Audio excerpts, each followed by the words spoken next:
कोळसो हाताळटाना येवपी वासा संदर्भात मुरगांवचे आमदार संकल्प आमोणकर हांणी शिष्टमंडळाचे फुडारपण करून मुरगांव पोर्टात अधिकाऱ्यांची भेट घेतली। स्पश्टीकरण दुरुस्ती पावंड्याविशीं बरयल्लें आश्वासन आनी हो प्रश्न सोडोवपा खातीर वेळरेखा मागतना तांणी सांगलें, कंपनी जो मेरेन प्रदूषणाचो प्रश्न सोडयना तो मेरेन MPA आनी कोळसो युनिटा आड झूज चालूच उरतलें। कंपनीन 24 वरां भितर लेखी वचनबद्धताय दिवपाचें उतर दिलां। RDX Goa bureau report. की हो कोल जो आसा तो पोर्टान चलता तो बंद जावचो म्हणून थर्मल कोल आनी तेजो खरेंच काल रातचो 9:30 सुमार आमकां घरान खूब पुरसोसो वास येवपाक लागलो, जळलो कसो। जो वास येता पळय तेतून आमचे भुरगीं न्हू खरेंच त्या भुरग्यांच्या हेल्थाक आमच्या खरेंच वायट परिणाम जाता।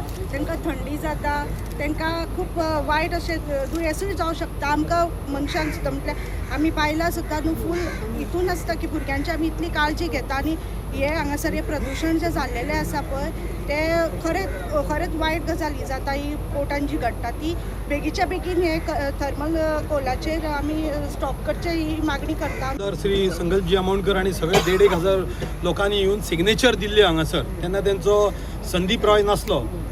कितें जालें तें फॉलोअप करपाक आमी आयले। 3 दीस 4 दीस वास येवना, कालच्यान परत वास आयलो, पूण आयज आमी परत आयले। तेंचो हेड संदीप रॉय म्हणटा की we are taking all precautions, पूण आमचे तेंच्या बद्दल काडी मात्र विश्वास ना। आमी क्लियर सांगला जो थर्मल कोल येता इंडोनेशियान तो बंद जावपा जाय। फर्स्ट म्हणजे ते बंद जावपा जाय। आनी हांगाचो स्टॅकिंग आसा तो म्हणटा 9 मीटर परमिटेड। आमकां दिसना, म्हाका दिसता 5-6 मिटराचे स्टॅकिंग असले 9 मीटर्स केले। जवळ जवळ 2-3 महिने तो कोल हांगा उरला, उजो लागला, तेचो वास येता जो आमकां हार्मफूल आसा। Question was around the issues which people are facing because of the alleged smoke and the smell. So I think there was already a delegation which had come. I was unfortunately not there that time because of some personal reason. So my team already addressed. We were handed a memorandum with a lot of signatures. But after that day and even before that, we have been taking measures. So the only measure which we foresee can give you an immediate relief is the evacuation of the affected cargo, which is the thermal coal which we are handling. So we have already evacuated at the rate of almost 2.5, 3 rakes every day.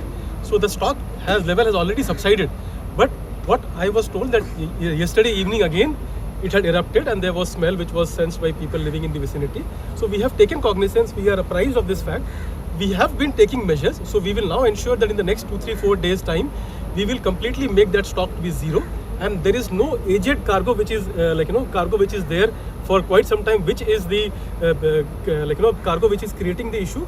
We will evacuate it so that the smell and the smoke it subsides. If you keep a stack of coal unattended, because of the heat it gets oxygen heat and the fuel is already there, so there is a spontaneous combustion which is an inherent property. So any cargo which stays for some duration, and if there is a pressure on top of that, it may ignite. But we already take a lot of measures, which is sprinkling water so that we can bring down the temperature. So we cut down one of those fire triangles. We try to cut down one of the angles so that the fire doesn't take place, and if there is no fire, there won't be any smoke. So that is the measure we constantly take. But of late, since there has been an issue, and I appreciate and I respect the people because they have been facing the issue. So we completely sympathize. I'm not saying sympathize. We completely support the cause of the people, and we are taking measures, and we will continue to take the measures till that problem, until the people they come and we have a similar meeting like this and they say ki no, the smoke is coming. I discussed with MLA sir, tomorrow by this time I will give it in writing what all measures we are taking so that we can address this issue of this smell. आम्ही जेन्ना continuously पहिले आणि follow up केले जाल्यार आमचो जो वास येवपाचो आसलेलो तो खंय तरी सबसायड जालो आणि गेली 3-4 दीस हो वास नासलो. बट सडनली गेली 2 दीस पळयता आमी काल स्पेशली काल जो परत हो वास येवपाक लागलो आणि हो वास खरोच परत येवपाक स्टार्ट जालो.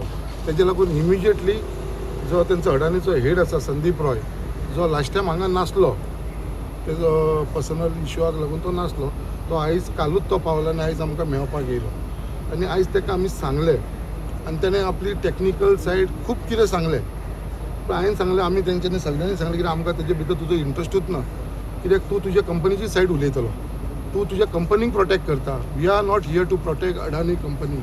आमी आमच्या लोकांक, मुरगांवच्या लोकांक प्रोटेक्ट करपाक लागून आनी तांकां बरो एनवायरमेंट मेळचें म्हणून आयज हांव तुमचे कडेन झगडटा म्हणून. आनी आमी ताका स्ट्रिक्टली सांगलेलें आसा कितें बाबा तुका हानी कितलो टायम जावं टोटल वास काबार करपाक लागून हे तेजे कडेन आमी डिमांड केलेलो आसा. तो संभ्यार आमच्या लोकांक तेणें एश्युअर केलेलें आसा इन रायटींग, कित्याक आपूण इन रायटींग दितलो आनी ताका मेन जो डिमांड घातला हो जो स्टीम कोल आसा तो तेंच्यांनी बंद करचो आनी हो वास आसा तो परमनंटली आमकां येवंक जायना. हेजेर खंय तो तरी एग्री जाल्लो आसा. बट तो एग्री जालो सुद्दां जाल्यार हांव आमच्या लोकांक सांगपाक सोदतां कित्याक आमी ओगी बसपाना. तेज्या लागून आयज परत आमी हांकां मेळपाक लागून येयलेले आसा, तेंचे कडसून आमी जानकारी घेवपाक येयलेले आसा बाबा तेंचो फुडलो स्टेप कितें आसतलो आनी आमच्या लोकांक हे जे एक वायट गजाल चल्ला कॉन्स्टिट्युन्सीन आमच्या मुरगांवान जो वास येवपाचो वायट बॅड स्मेल हो बंद करपाक लागून आमी सगळे जाण एकठांय जाल्लेले आसा हांगा आनी ते आमकां रिटर्न एश्युरन्स फाल्यां तेणें दिता म्हटल्यार